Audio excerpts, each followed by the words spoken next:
साल 2026 के बजट को लेकर देशवासी सरकार से काफी उम्मीद लगाकर बैठे हैं। 1 फरवरी को देश का आम बजट वित्त मंत्री निर्मला सीतारमण जारी करेंगी। इस बजट को लेकर हर वर्ग के लोगों को उम्मीद है कि उन्हें टैक्स में बड़ी राहत मिलेगी। इसी के चलते जम्मू कश्मीर के श्रीनगर के लोग भी बड़ी उम्मीद से बैठे हैं। श्रीनगर के लोग कह रहे हैं कि जम्मू कश्मीर को प्रमोट करने की हम उम्मीद करते हैं। श्रीनगर के स्थानीय उमर भट्ट कहते हैं कि युवा पीढ़ी इस उम्मीद से है कि उन्हें रोजगार मिलेगा। साथ ही बड़े पैकेज को जम्मू कश्मीर के युवाओं के लिए घोषित किया जाएगा। देश भर के लोग ही नहीं बल्कि युवा पीढ़ी इस एक्सपेक्टेशन में है कि बहुत सारी अपॉर्चुनिटीज, उनके एवेन्यूज खोले जाएंगे। उनकी जॉब अपॉर्चुनिटीज के लिए कहीं ना कहीं वो जो एक बैड इंप्रेशन था कि नौजवान बेरोजगारी के नाम पर हर दिन घिसे पिटे जा रहे हैं, इस बजट पे इस बार नौजवानों का एक ये एक्सपेक्टेशन है, न सिर्फ आपकी सरकारी नौकरियां बल्कि हैंड होल्डिंग जैसे छोटे माइक्रो, स्मॉल या मीडियम एंटरप्राइज को स्टार्ट करने के साथ साथ बड़े पैमाने पे प्राइवेट सेक्टर को एक बूस्ट मिलेगा और एक बड़े पैकेज को अनाउंस किया जाएगा, खास तौर पर बेरोजगार नौजवानों के लिए। मैं इस बजट से यही एक्सपेक्ट करता हूं। देश भर के नौजवान इस आशा में इसलिए हैं क्योंकि आज देश बहुत तरक्की के ऊंचाइयों को माप रही है। वहां सबसे ज़्यादा अहमियत यहाँ की कमिंग जनरेशन्स का है और उस कमिंग जनरेशन को सिक्योर करने का बेहतरीन तरीका है कि एक बहुत बड़ा पैकेज अनाउंस किया जाए।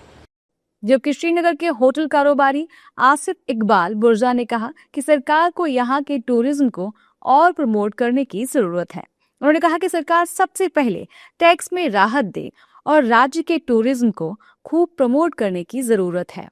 Every year enhancements take place, improvements take place, but then the world must know about it. So that is the reason why we need bigger budgets for promotional activities and awareness campaigns.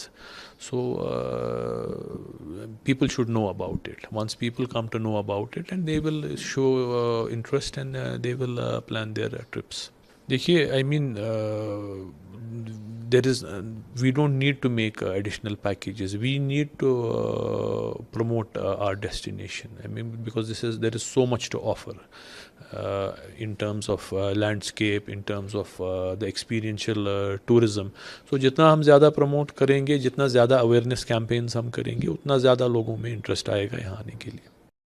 Srinagar के ही मंजूर पख्तून ने tourism को बढ़ावा देने की बात की है। उनके मुताबिक सरकार अलग से फंडिंग कर देगी तो हमारा फायदा होगा और टूरिज्म भी बढ़ेगा। और टूरिज्म के हवाले से मैं यही कहना चाहता हूं कि जो 22 अप्रैल के बाद टूरिज्म का जो डाउनफॉल हुआ है, बहुत परेशानी की हालात में हैं लोग जो टूरिज्म के साथ वाबस्ता हैं। खासकर मैं हाउस बोट्स की बात करूंगा कि हमारे ऊपर बहुत बर्डन्स हैं, हमारी मेंटेनेंस होती है हाउस बोट्स की, और उसके साथ साथ जो हमारी बिजली की बिल्स हैं फ्लैट रेट्स पे अभी चल रहे हैं हम, बहुत सारा वो भी हमारा लाखों में चढ़ा है। और इसके साथ साथ जो आगे आने वाला सीज़न है वो भी कुछ ऐसा हमें पॉजिटिव नहीं दिख रहा है, क्योंकि जो वेट स्पेल अभी नहीं है, हमारे यहाँ ड्राई स्पेल ही चल रही हैं। तो हमें उम्मीद थी कि विंटर्स में अगर स्नोफॉल होगी तो शायद टूरिज़्म फिर पटरी पे लौट जाएगा। तो ये बहुत सारी चैलेंज को अगर हम देखेंगे तो इसमें हमें कुछ नज़र नहीं आ रहा है। खाली एक चीज़ नज़र, जो उम्मीद है हमारी, वो गवर्नमेंट पे है। सेंट्रल गवर्नमेंट का जो बजट है उसमें हम चाहते हैं कि एक एलोकेशन ऑफ फंड्स हमारे लिए अलग से की जाए, जिसमें हमारे जो बिजली के मसले हैं एमनेस्टी उस पर मिलनी चाहिए हमें, क्योंकि लोग उस हालात में नहीं है कि वो अपनी इवन बिजली के बिल्स भी पे करें। श्रीनगर के लोगों की क्या मांगे हैं ये हमने आपको बता दिया। अब हमारे साथ चलिए दिल्ली, जहां यूनियन बजट 2026 से 2027 की तैयारियां अब अंतिम दौर में पहुंच चुकी हैं।